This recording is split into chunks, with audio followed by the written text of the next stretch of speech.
नमस्कार, Amar Ujala the bonus में आपका बहुत बहुत स्वागत है। मैं हूं आपके साथ अभिषेक गुप्ता और आप देखना शुरू कर चुके हैं अपना पसंदीदा वीकेंड स्पेशल शो जिसका नाम है पर्दे के पीछे, जिसमें होती हैं कॉरपोरेट जगत से जुड़ी हुई तमाम खबरें। लेकिन शो शुरू करने से पहले आप सभी को सबसे पहले इंडिपेंडेंस डे की बहुत बहुत बधाई। खबरों की बात करें तो इस हफ्ते टाटा समूह के चेयरमैन का मामला काफी सुर्खियों में रहा। साथ ही पेटीएम की वापसी के बीच सेबी ने सवाल खड़ा किया है। इसके अलावा गोदरेज, जी, सुजलॉन, वेदांता जैसे तमाम स्टॉक्स में क्या कुछ हुआ है और आगे इनमें क्या क्या कर सकते हैं, आप चलिए जानते हैं फटाफट आज के शो में। तो सबसे पहले बात करते हैं टाटा ग्रुप की। तो टाटा ग्रुप से बड़ी खबर आई है। एन चंद्रशेखर ने साफ कर दिया है कि वे फरवरी 2027 में अपना कार्यकाल खत्म होने के बाद टाटा सन्स के चेयरमैन पद पर दोबारा नियुक्ति नहीं चाहेंगे। पहली नज़र में ये सिर्फ नेतृत्व बदलाव लग सकता है, लेकिन असली कहानी टाटा सन्स के नियंत्रण, टाटा ट्रस्ट की भूमिका और टाटा सन्स की लिस्टिंग से जुड़ी है। चंद्रशेखरन ने दोबारा ना आने की बात इसलिए बड़ी है क्योंकि टाटा सन्स की वह कंपनी है जिसके नीचे TCS, Tata Motors, Titan, Tata steel, Tata power और ट्रेंट जैसी बड़ी लिस्टेड कंपनियां आती हैं। टाटा ट्रस्ट के पास टाटा सन्स में करीब 66% कंट्रोल है और अब नोएल टाटा की भूमिका ज्यादा निर्णायक मानी जा रही है। दूसरी परत भारतीय रिजर्व बैंक के नियम से जुड़ी है। टाटा सन्स की ऊपरी परत वाली गैर बैंकिंग वित्तीय कंपनी माना गया है। ऐसे में उस पर लिस्ट होने का दबाव बना हुआ है। अगर टाटा सन्स लिस्ट होती है तो ट्रांसपेरेंसी बढ़ेगी, लेकिन ट्रस्ट का नियंत्रण कमजोर पड़ सकता है। यही असली टकराव है। इसलिए बाजार ने सिर्फ चेयरमैन बदलने की खबर पर रिएक्ट नहीं किया।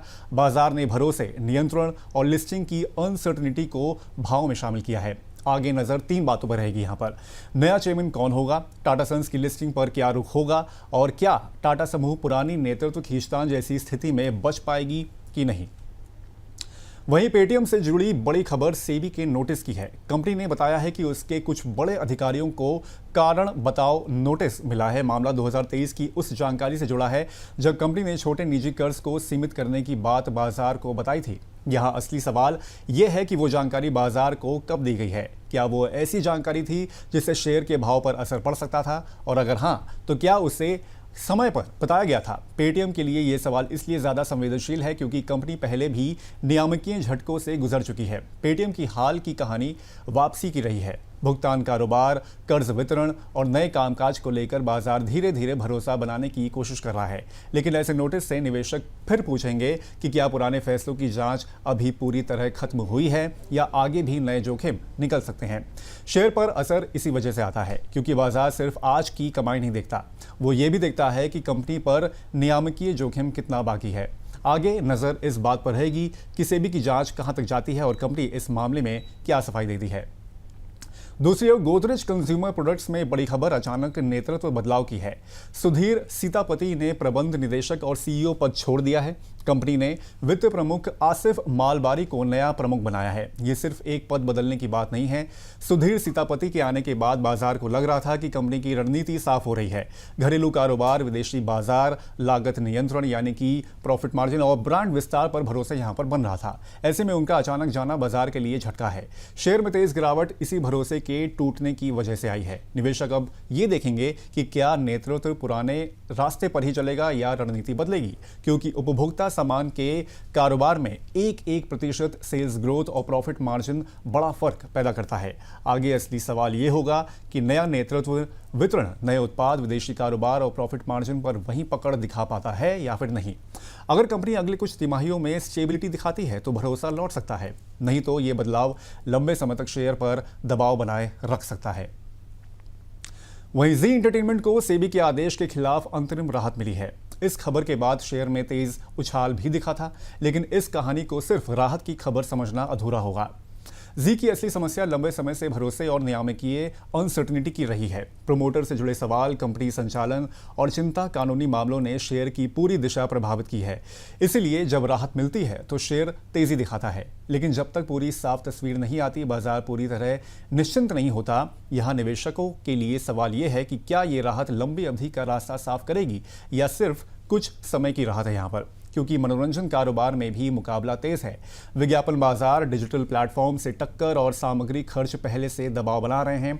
आगे नजर रहेगी कि कानूनी मामला किस दिशा में यहाँ पर जाता है। प्रोमोटर से जुड़ी अनसर्टेनिटी घटती है या नहीं, और कंपनी अपने मुख्य कारोबार में फिर से मजबूत पकड़ बना पाती है या फिर नहीं। तभी शेयर में टिकाऊ मजबूती यहाँ पर आ सकती है। वहीं वोडाफोन आइडिया ने अपनी 3 साल की विकास योजना और बड़े पूंजी खर्च की योजना को दोहराया है। कंपनी नेटवर्क सुधार, 5th generation service, customer experience और कमाई बढ़ाने पर जोर दे रही है। यह संदेश बाजार को दिया जा रहा है कि कंपनी अभी मुकाबले से बाहर नहीं हुई है, लेकिन कहानी का दूसरा हिस्सा ज्यादा कठिन है। कंपनी पर बड़ा कर्ज है, सरकारी बकाये का बोझ है और ग्राहक घटने की चिंता भी बनी हुई है। टेलीकम्युनिकेशन बिजनेस में सिर्फ योजना घोषित करने से काम नहीं चलता है, पैसा लगाना पड़ता है, नेटवर्क सुधारना पड़ता है और ग्राहक को रोकना पड़ता है। इसलिए वोडाफोन आइडिया में हर पॉजिटिव बयान शेयर को सहारा देता है, लेकिन बाजार तुरंत पूछता है कि पैसा कहां से आएगा और ये योजना जमीन पर कितनी जल्द उतरेगी। कंपनी को पूंजी भी चाहिए और भरोसा भी चाहिए। आगे 3 चीजें अहम रहेंगी: धन जुटाने की प्रगति, नेटवर्क विस्तार की गति और प्रति ग्राहक औसत कमाई में सुधार। अगर ये तीनों साथ आए तो वापसी की कहानी बनेगी, वरना ये लंबी लड़ाई बनी रहेगी। इसके अलावा सुज़लॉन एनर्जी फिर बाजार की चर्चा में है। विंड पावर और रिन्यूएबल पावर से जुड़ी उम्मीदों ने इस शेयर को लंबे समय से निवेशकों की नजर में रखा है। छोटे निवेशकों की दिलचस्पी भी इसी कंपनी में बहुत ज्यादा है, लेकिन सुज़लॉन की असली कहानी सिर्फ शेयर की तेजी नहीं है। असली सवाल यह है कि कंपनी अपने मिले हुए ऑर्डर समय पर पूरा कर पाएगी या फिर नहीं कर पाएगी। कच्चे माल की लागत यहां पर संभल पाएगी? क्या प्रॉफिट मार्जिन यहां पर टिकेगा? और क्या तेज चढ़ाई के बाद भी भाव को कमाई का सहारा मिलेगा? रिन्यूएबल एनर्जी में भारत की लंबी अवधि की कहानी मजबूत है। बिजली की मांग बढ़ रही है, कंपनियां स्वच्छ ऊर्जा की ओर बढ़ रही है और विंड एनर्जी फिर से चर्चा में है। इसका फायदा सुज़लॉन को मिल सकता है, लेकिन बाजार अब सिर्फ कहानी नहीं, नतीजा भी मांग रहा है। आगे नजर ऑर्डर बुक, काम पूरा करने की गति, कैश फ्लो और प्रॉफिट मार्जिन पर रहेगी। अगर कंपनी उम्मीद के अनुसार काम दिखाती है तो भरोसा मजबूत होगा, लेकिन थोड़ी भी देरी या लागत बढ़ी तो तेज भागा हुआ शेयर दबाव में यहां पर आ सकता है।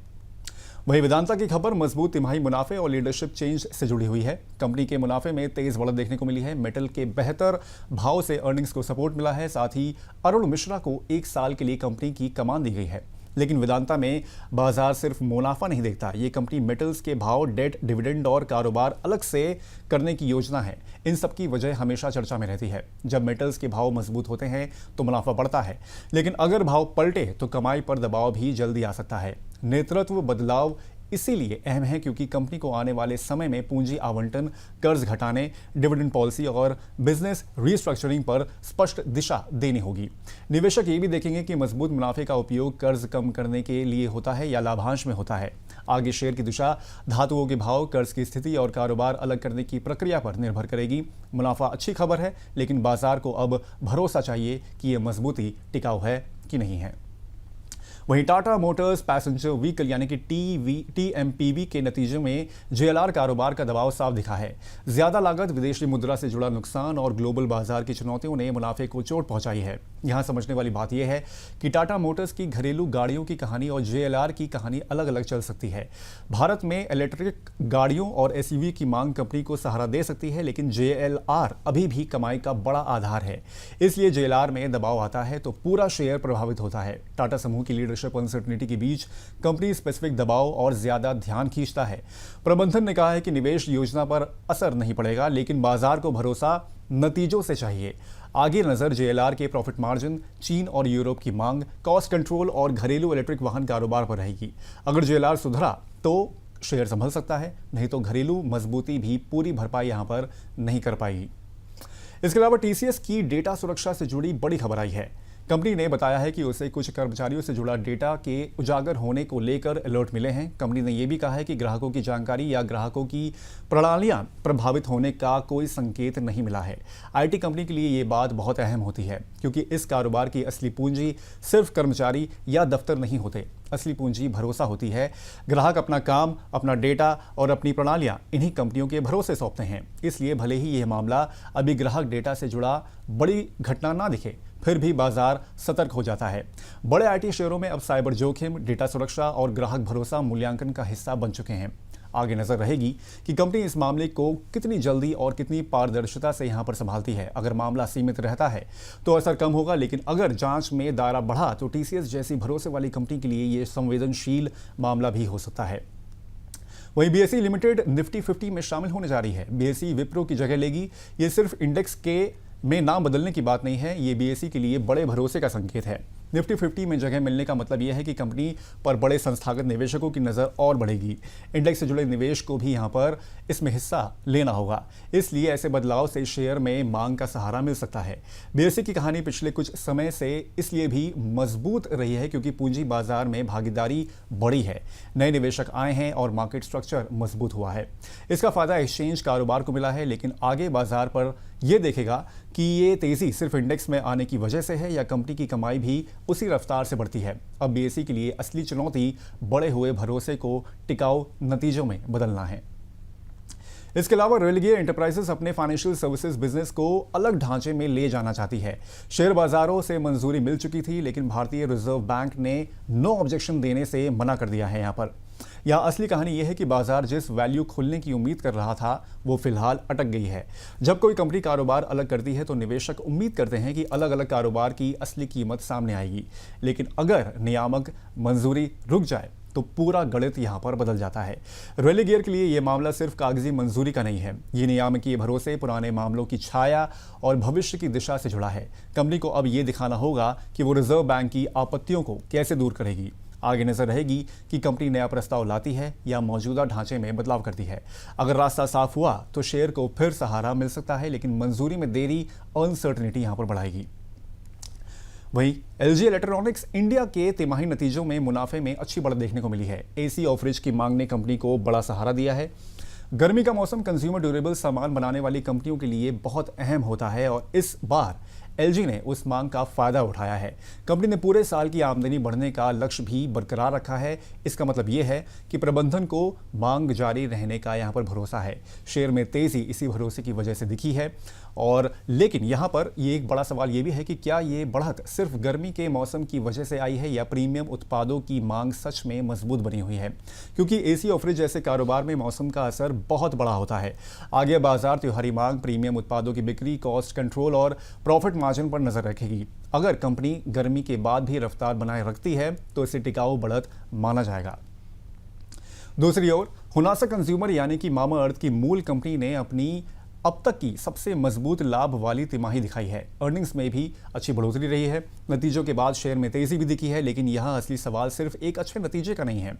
हुनासा की कहानी बाजार में लंबे समय से इस सवाल पर अटकी रही है कि क्या डिजिटल प्लेटफॉर्म्स पर बनी ब्यूटी और पर्सनल केयर कंपनीज लंबे समय तक मुनाफा कमा सकती हैं, ग्राहकों को बार बार वापस ला सकती हैं और नए ब्रांड बड़े स्तर पर सफल कर सकती हैं। मामाअर्थ की पहचान मजबूत है, लेकिन इस कारोबार में मुकाबला बहुत तेज है। बड़ी कंपनियां भी हैं और नए ब्रांड भी लगातार आ रहे हैं, इसलिए एडवर्टाइजिंग एक्सपेंसिव, डिस्काउंट्स और कस्टमर एक्विजिशन कॉस्ट बहुत अहम हो जाते हैं।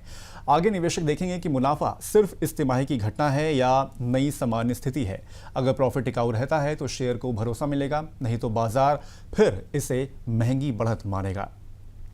वहीं इंडिगो पेंट्स की कहानी इस समय पेंट कारोबार में बढ़ते कंपटीशन से जुड़ी है।